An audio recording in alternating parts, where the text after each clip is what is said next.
वन्दे मातरम्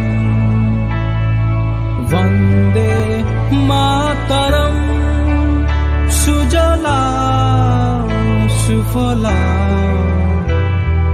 मलयज शीतला सुजला सुफला मलयज शीतला शस्य श्यामला मातरम् वन्दे मातरम् वन्दे मातरम्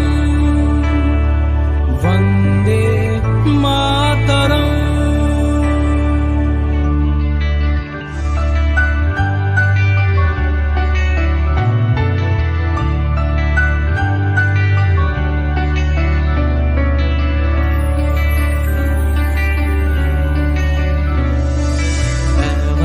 वतन मेरे आबाद रहे तू,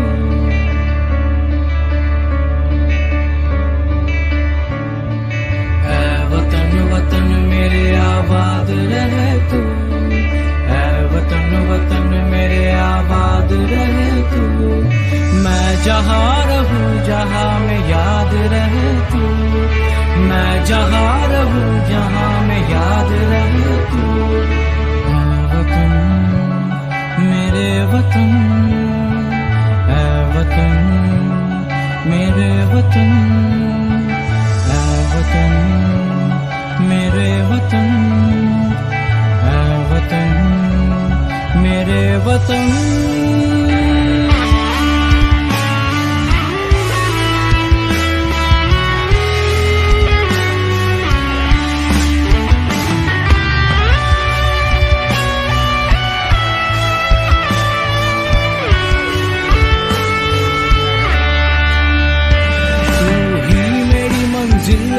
पहचान तुझी से, तू ही मेरी मंजिल है, पहचान तुझी से।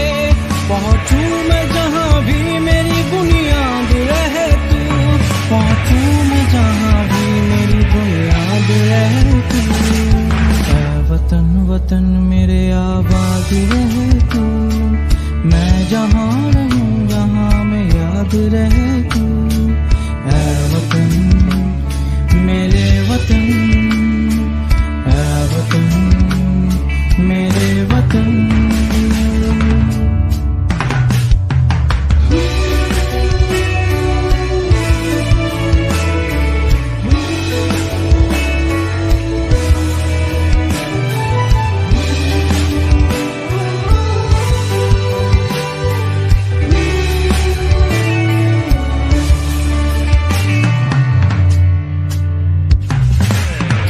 कोई गम की आँच आने नहीं दूं, तुझ पे कोई गम की आँच आने नहीं दूं।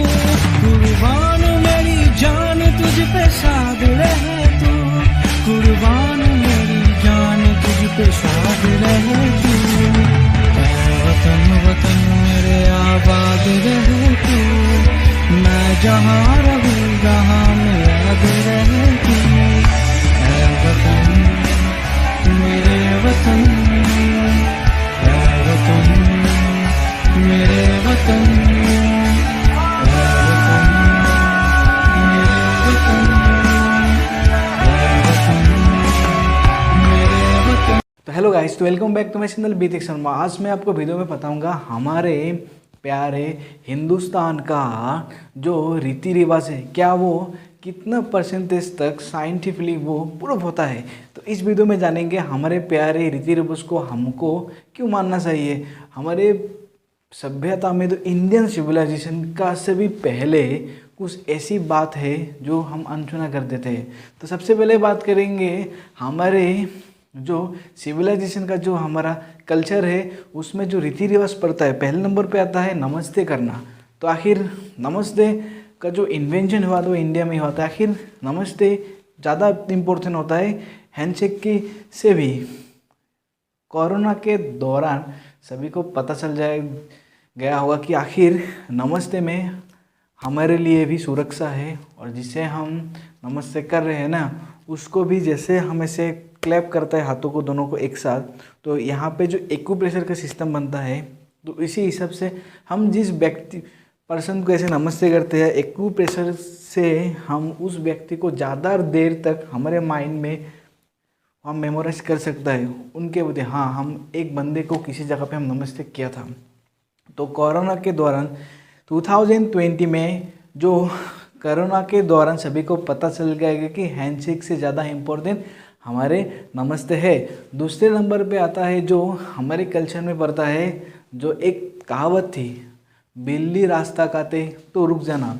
तो इसमें भी एक बिहाइंड द साइंस, इसमें एक साइंस ये है कि पहले के ज़माने में जो यात्रा होती थी वो दिन में भी होती थी और रात में भी होती थी। तो रात के दौरान जो बैलगाड़ी से भी और घोड़ा गाड़ी पहले के ज़माने में यूज़ होते थे, उस समय क्या होता था कि रात में बिल्ली की आंखें चमक जाते थे। तो अगर बिल्ली रास्ते से अगर तेज़ भाग जाती है ना, तो उसमें हमको थोड़ा रुक जाना चाहिए। इसलिए रुक जाना चाहिए, नियम इसलिए बना इसमें बिहाइंड द साइंस ये है कि छोटी बिल्ली के भागने का रीज़न क्या है कि उसके पीछे बड़ी बिल्ली ना हो। मतलब बिल्ली अगर रास्ते से कट जाए ना, तो बिल्ली के पीछे शेर भी हो सकता है, बाघ भी हो सकता है, कुछ भी हो सकता है। तो इसीलिए तो वो धूम दबा के भाग रही है ना बिल्ली।